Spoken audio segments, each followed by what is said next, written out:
মেহেরপুরের রাস্তাঘাট ও ফসলি জমিতে ব্যাপকভাবে ছড়িয়ে পড়ছে বিষাক্ত আগাছা পার্থেনিয়াম, যার বিরূপ প্রভাব পড়ছে ফসল উৎপাদনেও। কৃষি বিভাগ বলছে এটি ধান, গম, ভুট্টা সহ বিভিন্ন ফসলের ফলন 40% পর্যন্ত কমিয়ে দিতে পারে। তাছাড়া মানুষ ও গবাদি পশুরও বিভিন্ন রোগ সৃষ্টি করতে পারে বিষাক্ত এই আগাছাটি। মেহেরপুরে বিভিন্ন সড়কের পাশে দেখা মেলে বিষাক্ত আগাছা পার্থেনিয়ামের। গুল্ম জাতীয় এই উদ্ভিদ ছড়িয়েছে ফসলি জমিতেও।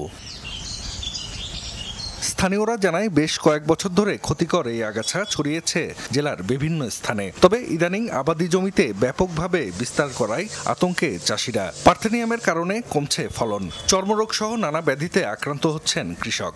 1টা থেকে 10টা হয়েছে, 10টা থেকে 20টা হয়েছে, ভুঁই ছাড়ে যাচ্ছে। তাছাড়া তো এর কোনো তো পাচ্ছে না। শুধু রাস্তায় হলে ধরতো, জমিটা পর্যন্ত চলে যাচ্ছে।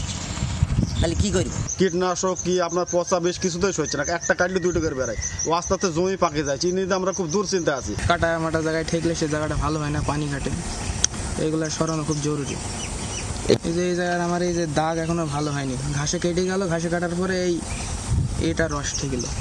উত্তর ও দক্ষিণ আমেরিকার সাবট্রপিক্যাল অঞ্চল থেকে পার্থেনিয়াম ধীরে ধীরে ছড়িয়ে পড়েছে বিশ্বের বিভিন্ন দেশে। আয়ুষ্কাল 3 থেকে 4 মাস হলেও বিষাক্ত এই আগাছার বিপজ্জনক দিক হলো এর দ্রুত বিস্তার। ফুলের রেণু বাতাসে ভেসে মানুষের ফুসফুসে ঢুকলে ঘন ঘন জ্বর, মাথা ব্যথা, হাঁপানি হতে পারে। আক্রান্ত হতে পারে গবাদি পশু। মাটির নিউট্রিয়েন্টসকে যেমন নষ্ট করে, তেমন এটা বায়ুমণ্ডলের যে উপাদানগুলো উদ্ভিদ গ্রহণ করে সেগুলোকে নষ্ট করে। যার জন্য আমরা যে আবাদি যে উদ্ভিদগুলো আমরা বলে থাকি সেগুলোকে কিন্তু বাড়তে দেয় না একেবারে। ইন্ডিয়ান গবেষণা থেকে আমরা দেখতে পাই যেটা কিন্তু পশু, বিশেষ করে ছাগল, গরু, গবাদি পশু যেগুলো আছে, যেগুলো চরের ভিতরে এবং মানুষের ভিতরে এটা এফেক্ট করবে।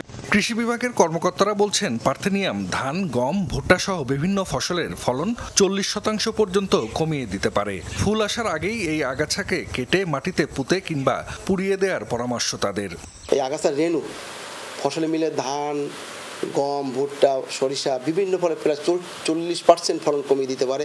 এটা ভেজিটেটিভ স্টেজে এটাকে ধ্বংস করে ফেলতে হবে। অর্থাৎ বীজ আসার আগে, ফুল আসার আগে যদি বীজ হয়ে যায় তখন এটা ছড়িয়ে পড়বে, বাতাসের মধ্যে ছড়িয়ে মাঠে ঘাটে সব জায়গায় ছড়িয়ে যাবে।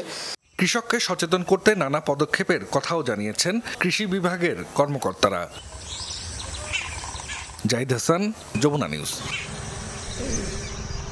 5-star রেটিং প্রাপ্ত BLDC টেকনোলজির Walton super saver ceiling fan 65% পর্যন্ত বিদ্যুৎ বিল সাশ্রয় করে আপনাকে রাখে প্রশান্তিতে। ওয়ালটন ফ্যান হাওয়া বদলে দেয়।